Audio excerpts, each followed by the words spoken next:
Pendant que le commandant suprême des forces armées et de la police nationale congolaise prend l'état des droits en mettant des mécanismes pour une police professionnelle, apolitique et respectueuse des lois et règlements de la République ainsi que des droits humains, ces instructions ont été relayées au niveau national par le lieutenant général Amouli Dieudonné, commissaire général de la police nationale, et en province par le commissaire provincial, le général Louis-Segon Karawa. Malgré ces appels à l'ordre et instructions permanentes, certains éléments de la police de circulation routière se comportent de cette façon.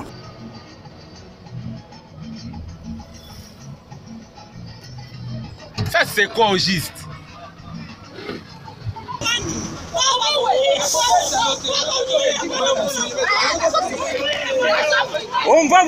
On se croirait dans la jungle au vu de cette vidéo qui a circulé sur les réseaux sociaux. La vidéo montre comment ces trois brebis galaises de la police de circulation routière ville de Lubumbashi non seulement rançonné, mais aussi infligé des traitements inhumains et dégradants à la paisible population et en particulier aux usagers de la route. Aussitôt saisi, cette situation anormale et incivique qui ternit l'image de toute la police, le commissaire provincial de la police nationale congolaise dans le Haut-Katanga, le général Louis-Segon Karawa, avait ordonné leur arrestation 15 minutes après cette scène insolite. C'est le lundi 15 mars 2021 que ces trois policiers atypiques de la police de circulation routière ont été présentés au numéro 1 de la police nationale en province, le général Louis-Segon Karawa.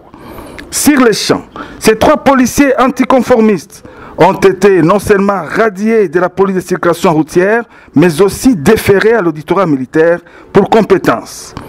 Pour sa part, le général Louis-Segon Karawa encourage la population à dénoncer tout comportement déviant du policier de la circulation routière et à condamner fermement ces derniers. Les policiers de la police de circulation routière qui se sont compromis, nous continuons à les traquer. Vous savez qu'à mon arrivée ici, l'effectif de la PCR était plus de 800.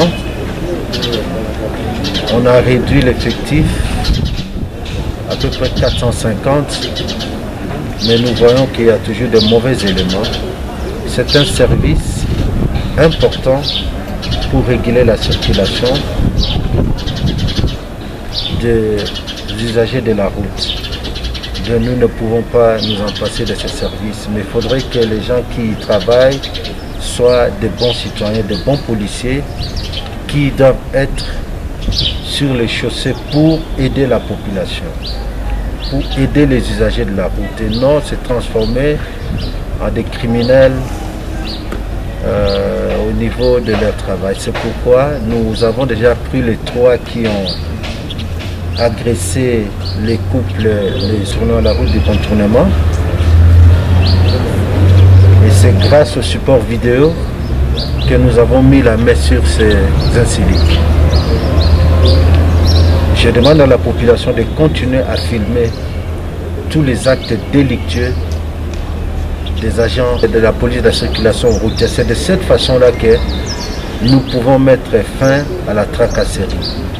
Mais laisser ces jeunes gens se comporter comme ils se comportent sans qu'on puisse avoir des supports vidéo, ça sera un peu compliqué pour nous. Donc, j'encourage la population à dénoncer de leur manière tous ces actes-là à travers des supports vidéo ou audio que nous pouvons, qu'ils peuvent mettre à notre disposition pour nous permettre de traquer et de mettre tous ces mauvais policiers en dehors de la PCR. Ces policiers sont d'abord radiés de la PCR et mis à la disposition de l'auditorat. C'est ce que nous allons faire. C'est notre façon aussi de restaurer la discipline dans la PCR. Ils seront déférés devant la justice militaire.